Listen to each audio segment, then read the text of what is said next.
വെൺപാലവട്ടത്ത് ഉഴുന്നുവടയിൽ blade കണ്ടെത്തിയ hotel ആരോഗ്യവകുപ്പ് അടപ്പിച്ചു. Kumar tiffin സെന്ററാണ് അടപ്പിച്ചത്. Alex Ram Muhammad വിവരങ്ങളുമായി.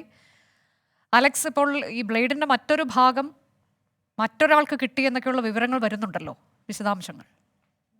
അനുജ, ഈ വാർത്ത പുറത്തു വന്നതിന് പിന്നാലെയാണ് അങ്ങനെ ഒരു ആരോപണം കൂടി, അങ്ങനെ ഒരു പരാതി കൂടി ലഭിക്കുന്നത്. അത് കൗൺസിലർക്കാണ് അങ്ങനെ ഒരു ഫോൺ കോൾ ലഭിക്കുന്നത്. ഈ മറ്റൊരാൾ അവിടെ നിന്ന് കഴിച്ച ഉഴുന്നുവടയിൽ ബ്ലേഡിന്റെ മറ്റൊരു ഭാഗം കൂടി ലഭിച്ചതായി അയാൾ ആരോപിക്കുന്നുണ്ട്. അതെന്താണെങ്കിലും അതിന്റെ വാസ്തവം സ്ഥിരീകരിച്ചിട്ടില്ല. ഇന്ന് രാവിലെയാണ് ഈ സംഭവം ഉണ്ടാകുന്നത്.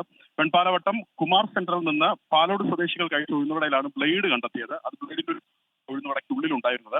പാലോട് സ്വദേശിയായ അനീഷും മകൾ സനുഷയും രാവിലെ ഭക്ഷണം കഴിക്കാൻ അവിടെ എത്തിയതാണ്. തുടർന്ന് ഈ സനുഷയ്ക്ക് ലഭിച്ച ഉഴുന്നുവടയിലാണ് ഈ ബ്ലേഡ് കണ്ടെത്തിയത്. സനുഷ ഉഴുന്നുവട സത്യത്തിൽ കടിച്ചു.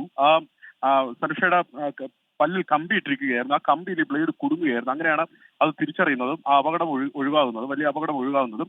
തുടർന്ന് ഇവർ ടിഫിൻ സെന്റർ അധികൃതരെയും പോലീസ് ഉദ്യോഗസ്ഥരെയും ഒക്കെ വിവരം അറിയിക്കുകയായിരുന്നു. പേട്ട പോലീസിൽ നിന്നുള്ള ഉദ്യോഗസ്ഥരും ഫുഡ് സേഫ്റ്റി ഉദ്യോഗസ്ഥരും നേരത്തെ സ്ഥലത്തെത്തിയിരുന്നു. ഇപ്പോൾ നഗരസഭയിലെ ആരോഗ്യ വിഭാഗം ജീവനക്കാരോട് എത്തിയിട്ടുണ്ട്.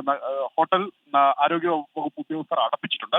അതിന് മറ്റു കാരണങ്ങൾ, എന്തുകൊണ്ട് ഈ ഉഴുന്നുവടയ്ക്കുള്ളിൽ, ഈ ഭക്ഷണ പദാർത്ഥത്തിനുള്ളിൽ ഇത്തരം ഒരു ബ്ലേഡ്, അത് മൂർച്ചയേറിയ ബ്ലേഡ് രണ്ട് ഭാഗങ്ങളായി ലഭിച്ചു എന്നുള്ള കാര്യം പരിശോധിക്കുകയാണ്. അനുജ, തിരുവനന്തപുരം വെൺപാലവട്ടത്ത് കുമാർ ടിഫിൻ സെന്ററിലാണ് ഉഴുന്നുവടയിൽ നിന്ന് ബ്ലേഡ് കണ്ടെത്തിയത്. ഇപ്പോൾ ആരോഗ്യവകുപ്പ് ഈ ഹോട്ടൽ അടപ്പിച്ചു.